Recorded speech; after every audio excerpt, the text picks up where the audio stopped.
तर भावांनो, मी तुमचा लाडका डिस्को अंशा. आज जायचं होतं मला कामाला जायच्या आधीच भिजलो होतो मी सगळा. पाऊस येतोय पाऊस. आलो मी कामावरती, लावली गाडी. आता मला आतमध्ये जायचं होतं ऑर्डर घ्यायला. कसा दिसतोय कमेंट मध्ये नक्की सांगा. जादू. लागलो मी ऑर्डर घ्यायला, घेतले मग सगळे ऑर्डर. आलो मग बाहेर येऊन बघतोय तर भाई वातावरण फुर मस्त झालं, पण पाऊस पण त्याच्यामध्ये येत होता. मी पावसामध्ये काम करत होतो. कष्ट करा काम करा, कष्ट करा काम करा. इथून पुढे मला जायचं होतं. हळूहळू भिजत चाललो मग मी पुढे. आलो मी वेगळ्या दुकानापाशी. ह्या दुकानाची मला ऑर्डर घ्यायची होती. 40 वाला घेतली मग मी पूर्णपणे ऑर्डर. एकच नंबर. टडांग गेला मग थोडा पाऊस. हो इधर देखो कितने बार माल नहीं आया तुमको? अरे भैया 3 बार हो गया तेरा माल आता नहीं, कारण क्या है बता जरा. अजून पुढे जायचं होतं मला. तर भाई तुम्हाला सांगतो, पावसामध्ये काम करायचे ना भाई, मज्जाच वेगळी असते.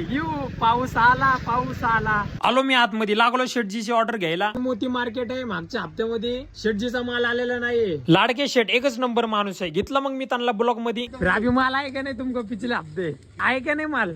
हफ्ते का माल नहीं आया. नाही ना आया. ठीक आहे. दुपारचे वाजले होते 2. अजून माझं काम खूप राहिलं होतं पावसामुळे. थांबलो मी सिग्नलला 7 लॉक चौकामध्ये. मामा लोक पण थांबले होते. आलो मग मी आतमध्ये. शेटजी को माल आहे नाही, माल भेजना हे हप्ते. माझ्या रूटला माल नव्हता गेलता म्हणून दुकानदार लय घाण चिडले होते. माझ्या फोनला पावसामध्ये जर काही झालं तर तुम्हीच मला भरपाई देणार. द्या मग आता भरपाई. गेला माझा कॅमेरा. कारण मी भिजत तुमच्यासाठी ब्लॉग बनवतोय. जीवनामध्ये काम केलं पाहिजे. मी पण करतोय, तुम्ही पण करा. धन्यवाद. इथं जेवढे बिस्किटे दिसताय सगळे आपले बिटाना कंपनी. King of. दुपार झालते असं वाटत होतं सगळं झाली की काय. थोडंच काम राहिलं होतं माझं अजून. घेतले मग मी सगळे ऑर्डर. झालं माझं सगळं काम. आता जायचं होतं मला घरी. दुपारचे वाजले 3. चाललो आता मी माझ्या घरी. जावं तुम्ही पण तुमच्या घरी. तर भावांनो, माझा मिनी ब्लॉग आवडला असेल तर लाईक करा. धन्यवाद. भेटू आपण तुम्हाला पुढच्या ब्लॉग मध्ये. हळूहळू गाडी चालवा, नाहीतर मला यायला लागेल तिथं तुम्हाला उचलायला. पडले